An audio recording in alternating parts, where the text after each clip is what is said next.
Video creator যারা রয়েছেন বা নতুন যারা ভিডিও ক্রিয়েট করতে যাচ্ছেন, ভিডিও ক্রিয়েটর হতে চান, আপনাদের কিন্তু 3টে স্টেপ সবসময় ফলো করতে হয়। যারা নতুন ভিডিও ক্রিয়েটর অথবা যারা আগে থেকেই ভিডিও ক্রিয়েট করছেন প্রত্যেকেই কিন্তু এই 3টে স্টেপ ফলো করতে হয়। ফার্স্ট স্টেপ হচ্ছে আপনাদের কন্টেন্ট কিন্তু আপনাদের ঠিকঠাক থাকতে হবে, তাহলে কিন্তু অডিয়েন্স আপনাদের ভিডিওটি দেখতে পছন্দ করবে। এর সাথে সাথে নেক্সট যেটি হচ্ছে সেকেন্ড, আপনাদের কিন্তু অডিও কোয়ালিটি, আপনাদের ভিডিওতে কিন্তু কন্টেন্টের পাশাপাশি কিন্তু অডিও কোয়ালিটিও ঠিকঠাক থাকতে হবে, তাহলেই কিন্তু অডিয়েন্স যে এঙ্গেজমেন্ট আপনাদের ভিডিওটি দেখতে পছন্দ করবে এবং ক্লিয়ার সাউন্ড আসার ফলে কিন্তু আপনাদের ভিডিওটি কিন্তু কন্টিনিউ দেখতে থাকবে। এর সাথে নেক্সট যেটি হচ্ছে থার্ড নম্বর, এটি হচ্ছে ভিডিও কোয়ালিটি। আপনাদের অডিও কোয়ালিটি এর সাথে সাথে কন্টেন্টের সাথে সাথে কিন্তু আপনাদের ভিডিও কোয়ালিটি যদি খারাপ হয়ে থাকে তাহলে কিন্তু অডিয়েন্স চাইবে না যে আপনার ভিডিওটি পুরোটা দেখার জন্য। এর জন্য আপনাদের কিন্তু ভিডিও কোয়ালিটিটা কিন্তু ইমপ্রুভ করতে হবে, সেটি আপনারা স্মার্টফোন থেকেই করুন অথবা কোনো রকম ক্যামেরা ইউজ করে। সো আপনারা যারা নতুন ক্রিয়েটর, আপনারা যারা নতুন ভিডিও ক্রিয়েট করতে যাচ্ছেন, সেটা ইউটিউবে হোক, ফেসবুক, ইনস্টাগ্রাম রিলস, যে কোনো ক্ষেত্রেই কিন্তু আপনাদের ভিডিও কোয়ালিটি কিন্তু ইমপ্রুভ করতে হবে। এর জন্য আপনারা স্মার্টফোনের ক্যামেরাও ইউজ করতে পারেন। যারা নতুন ক্রিয়েটর রয়েছেন আপনাদের পক্ষে কিন্তু একটা দামি ক্যামেরা কিন্তু ইউজ করা সম্ভব না, এর জন্য আপনারা কিন্তু স্মার্টফোনের ক্যামেরাই ফার্স্ট থেকে ইউজ করতে পারেন। আর ক্যামেরা ইউজ করলেই যে আপনাদের ভিডিও কোয়ালিটি ইমপ্রুভ হবে এটা কিন্তু নয়, এর জন্য কিন্তু আপনাদের লাইট সেটআপটি ঠিকঠাক রাখতে হবে। লাইট সেটআপ যদি আপনারা ঠিক করতে পারেন তাহলেই কিন্তু আপনাদের ভিডিও কোয়ালিটিটা অনেকটা ইমপ্রুভ হবে। এর জন্যই আপনারা যদি চান যে সফটবক্স ইউজ করতে, আপনারা সফটবক্স ইউজ করতে পারেন। আপনারা অনলাইনে দেখতে পারেন যে সফটবক্সগুলোর যে প্রাইস রয়েছে অনেকটাই হাই রেঞ্জ, যেগুলো কিন্তু আপনাদের পক্ষে প্রোভাইড করা আপনাদের পক্ষে কিন্তু অনেক সম্ভব নয়। প্রায় 7-8 হাজার টাকার ওপরের রেঞ্জ থাকে এই সফটবক্সগুলি, রেঞ্জ কিন্তু অনেকটাই হাই থাকে। সো এর জন্য কিন্তু আপনারা চাইলেও কিন্তু এই সফটওয়্যারগুলি ইউজ করতে পারবেন না। সো আজকের আমি ভিডিওতে দেখাবো যে কিভাবে সেম টু সেম প্রসেস লাগে, সেম টু সেম যে প্রসেস থাকে, যে সফটবক্স যেভাবে ক্রিয়েট করা হয় সেই সফটবক্সগুলো আপনারা হোমমেড কীভাবে ক্রিয়েট করতে পারবেন একদম কম খরচে, কিন্তু আপনারা বাড়িতেই কিন্তু তৈরি করতে পারবেন এইরকম সফটবক্স। আপনারা অ্যামাজন অথবা ফ্লিপকার্টে যে সফটবক্সগুলো দেখতে পারেন 7-8 হাজার টাকা প্রাইসের, সেই একই সফটবক্স কিন্তু আপনারাও বাড়িতেই তৈরি করতে পারবেন খুব সহজে। আজকের ভিডিওতে আমি A to Z process apply করে দেখেছি কিভাবে আপনারা হোমমেড একটা সফটবক্স ক্রিয়েট করতে পারবেন একদম কম খরচে। হোমমেড সফটবক্স বানানোর জন্য যে ইকুইপমেন্টগুলোর প্রয়োজন হবে প্রত্যেকটা কিন্তু আমি ডেসক্রিপশানে লিস্ট করে দিয়েছি, আপনারা চেক করে নেবেন।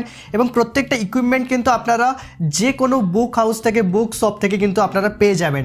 আর এখানে যে কার্ডবোর্ডটা আপনারা দেখতে পাচ্ছেন, এইরকম কার্ডবোর্ড কিন্তু আপনারা যে কোনো ইলেকট্রনিক্স গ্যাজেট যেমন ফ্রিজ, টিভি, টেলিভিশন, যে কোনো কিন্তু ইলেকট্রিক গ্যাজেটের মধ্যে বাইরে কিন্তু যে কভার থাকে, যে কার্টুন বলা হয়, এগুলো কিন্তু আপনাদের জোগাড় করে নিতে হবে।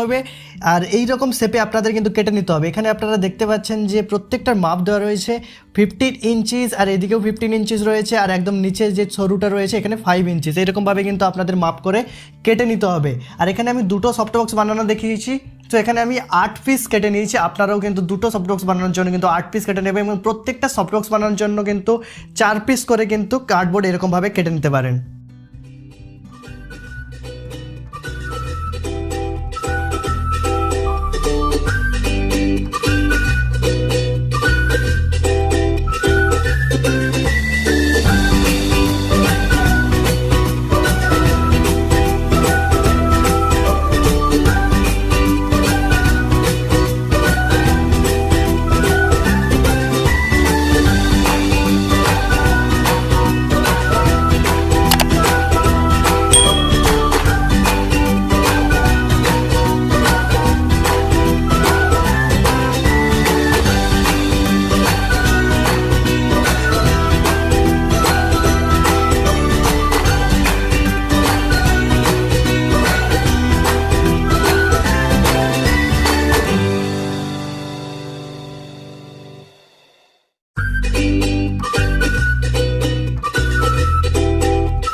গাইস এই ধরনের হেল্পফুল ভিডিও আমাদের চ্যানেলে আপলোড করার সাথে সাথে আপনাদের কাছে যাতে নোটিফিকেশনগুলো পৌঁছতে পারে, আপনাদের আরও হেল্প হতে পারে যারা নতুন ভিডিও ক্রিয়েটর হতে চান আপনাদের জন্য। সো আপনারা প্লিজ যারা এখনও চ্যানেলটিকে সাবস্ক্রাইব করেননি, চ্যানেলটিকে সাবস্ক্রাইব করে পাশ থেকে যে বেল আইকনটি রয়েছে ক্লিক করে অল করে দিন, যাতে এই ধরনের tech related, unboxing related, gadget related video আমাদের চ্যানেলে আপলোড হয়ে সাথে আপনাদের কাছে নোটিফিকেশনগুলো পৌঁছতে পারে। সো গাইস আজকে এতটাই, দেখা হচ্ছে নেক্সট ভিডিওতে। ততক্ষণের জন্য good bye, take care, tata.